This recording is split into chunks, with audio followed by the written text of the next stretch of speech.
गोष्ट आहे ग्रामीण भागातील.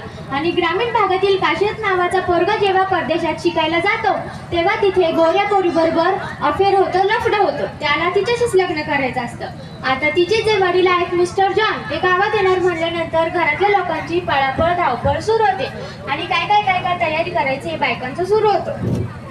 चला ग भरभर भरभर भरभर भरभर भरभर भरभर भरभर भरभर आपसामध्ये बोलू नका, शांतपणे काम करा. हिचं तिला तिचं हिला अजिबात करू नका, नाही तर बाईच्या तोंडाचं पट्टा एकदा सुरू झाला की थांबतच नाही. वच वच वच वच बोलतच राहते. अशा बायकांचं मला एवढं नवल वाटतं, कारण एकदा बाई बोलायला लागली की तोंडामध्ये तीळ भिजत नाही. अशा बायकांना मला म्हणावंच वाटतं, अगं बाई थोडं थांब, जरा दम खा, जरा श्वास घे. पण नाही, एकदा बाई बोलायला लागली की वच वच वच वच बोलतच राहते. अशा बायकांना मला फडीने फडफड म्हणावंसं वाटतं, कारण एकदा बाई बोलायला लागली की थांबतच नाही.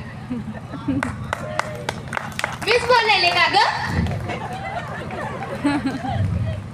कुमे ए कुमे कुमुद सुशे या जरा गप्पा मारू.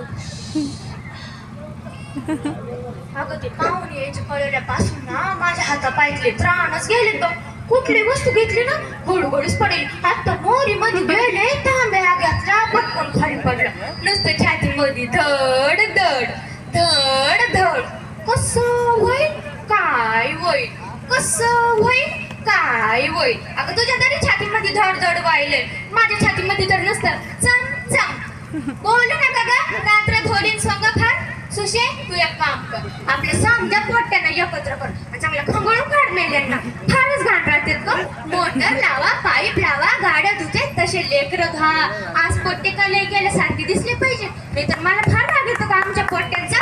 कोणी पाहुणा आला की पाहुणा समोर येते तर नाकर बापडे घे, आणि पाहुणा समोर येते तर आईच्या कपड लागतं देत, आणि आई समोर आई भुक्क आई भुक्क असे करते. पाहुण्यांना वाटावा लेकरू दुष्काळातले, त्याच्यामुळं त्यांना खाऊ घाला, त्यांच्या खिशात रुमाला द्या, दस्त्या द्या. ऐका ना वांचं, मी काय म्हणाले वांचं, भरभर भरभर कामच तयारी करून घेऊ वांचं. मिस्टर जॉन राज सेनर आहेत, आम्ही स्वयंपाकाची तयारी करतो, तिकडे बैठक व्यवस्थित करून घ्या. ऐका ना वांचं. पाहिलं ना कशी ऐकून ऐकल्यासारखी तरतर करीत निघून गेली. वंच ननंदो गेली का ग? गेली का हे? गेली गेली गेली.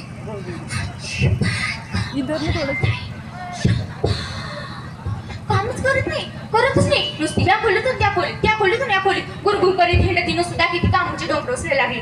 पण बोलता कोणाला आणि सांगता कोणाला. वंश ननंदो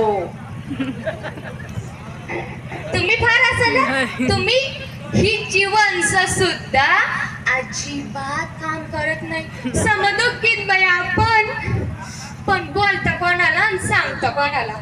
वय ग, आणि माणसांना बोललं की फार फार कटाळा याच्यामुळे. फार रोज परमेश्वराकडे प्रार्थना करते, उचल रे बाबाईला उचल. 9 एकराचा करू कुठं गेलाय कोणास ठाऊक. आता परवाचीच गोष्ट सांगते. मी ना आमचे हे वाट्यावर गटकर गप्पा मारत बसलो होतो.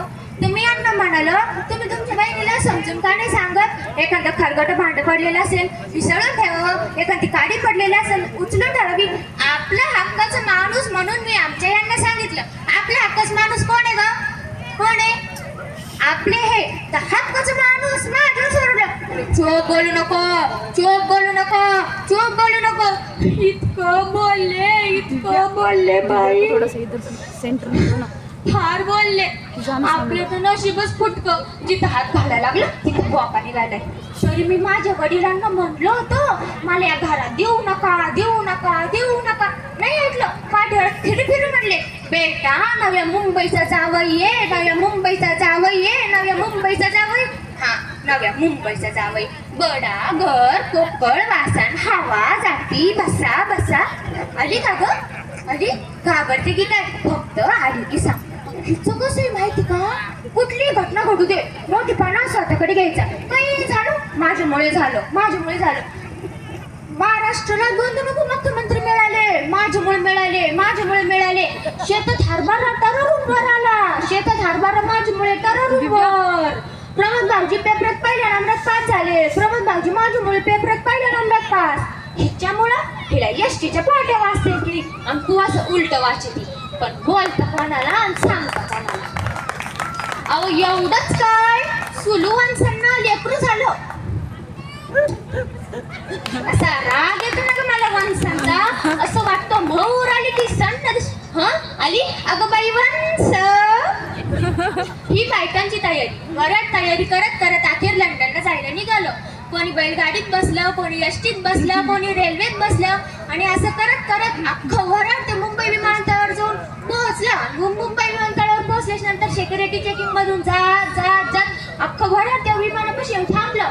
विमानाला बघितलं बरोबर आता मान एवढे की बंबळ आणि अख्खं निघते तुकड्यात नाही जात. नग बाई मला बोंडे यायले. अगं चल या किरणी स्पॉट वरच्या पायरीवर जाऊन पोहोचलं आणि वरच्या पायरीवर आता समजा आपण या बूम मध्ये बसलो आणि बूम असं वरती गेल्यानंतर बटकन खाली पडलं. मग याच्यासाठीच नावच केलं त्याच्या आईनं. या काट्याला पुढे न्यायचं म्हटलं ना माझ्या छातीमध्ये असं धस्स होतं. आता मागच्या वेळेसचीच गोष्ट सांगते. मी हळदी कुंकाच्या कार्यक्रमाला गेले होते. तिथं समजा बायकांच्या मांडीवर बसू म्हणाले, काकू तुमच्या कपाळावरच कुक्कू पुसू. निव्वळ बापावर गेले आबोत्र मेलं कुठलं. सर्वांनी आपापल्या जागा घेतल्या. विमानाच्या आत सिग्नल झाले, बाहेर सिग्नल झाले आणि सिग्नल झाल्याबरोबर एक प्रचंड भूम झेप घेतली आणि विमान लंडनच्या दिशेने जायला निघालो.